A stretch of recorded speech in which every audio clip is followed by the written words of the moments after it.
Well, since you brought up the word skill in your answer, I'm curious to learn, what do you think, what skills you wish you have developed earlier that could have helped Mm, you now or later in your career? So something that you think is valuable for a CEO, but you wish you had developed much earlier. Or totally. maybe you have Oh, not. I don't know. But maybe that's something I'm no, just curious.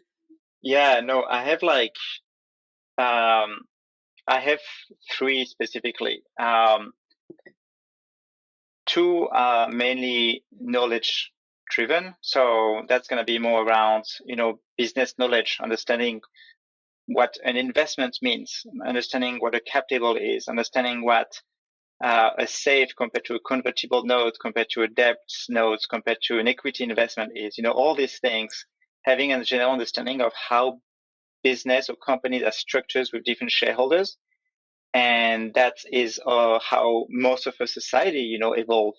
There is a board also in a for-profit organization. There is a board at the universities, in all these different institutions, there is a structure in place, and understanding how that structure works, who is doing execution and who is at the board and making higher level decision.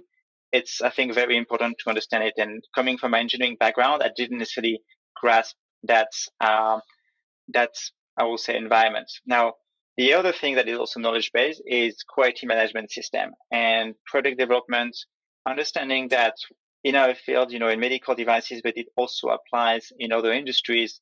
You need to be able to record things. You need to be able to track things. You need to be able to provide information to regulatory bodies that what you're doing is safe and that you're complying with the rules in place.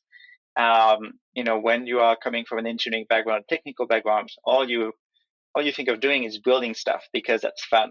And so you kind of like dismiss the quality management side.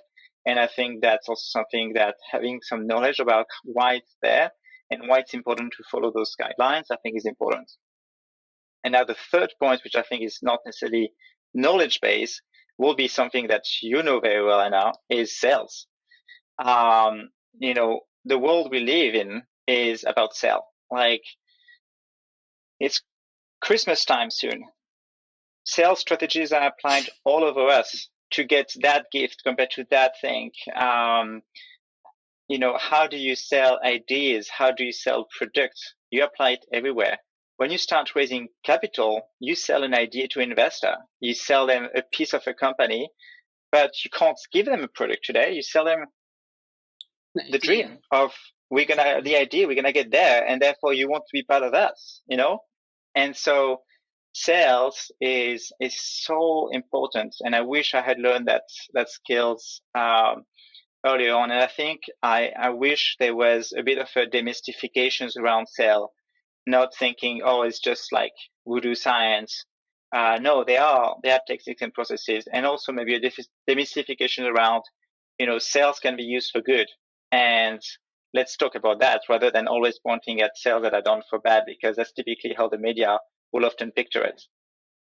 Well, as you know, that's part of my goal, is to change that perception and to show the other side of it rather than what you just described. So I'm glad that you pointed out that I think it's extremely important. We don't realize how much selling we all do and how much selling is, like you said, is around us. So definitely makes sense, especially for a company, especially for a startup or an idea or a dream, like you said. You have to sell it, otherwise you will not go anywhere. Yeah, and that's great. It goes like, on selling material things to even selling an idea to your team. How do you convince people to work with you? How do you convince people that out of like 3 different things we should be doing, it's actually this one we need to focus on? Like, how do you bring your team to that vision as well? That's sales. Some people will call it persuasion, etc. But there is a lot of good feeling as well. I think that comes with doing this properly, like empathy, like openness, transparency, etc. And yeah, it's definitely, I was, believe it or not, but I was definitely an introvert as a kid, and I needed to put my extrovert side out.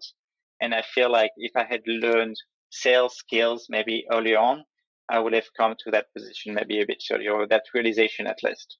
Yeah.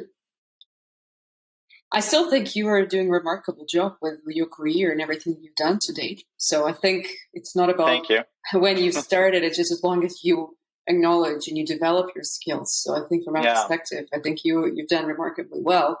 But I agree, it's important to talk about things like that and keep them in mind when you are set on that path where you are looking into an opportunity of starting a company, running a company. So it's definitely something to think about. And especially for people who are changing countries. I actually want to point that out because I think it's important. Well, for me, that's how I see it too.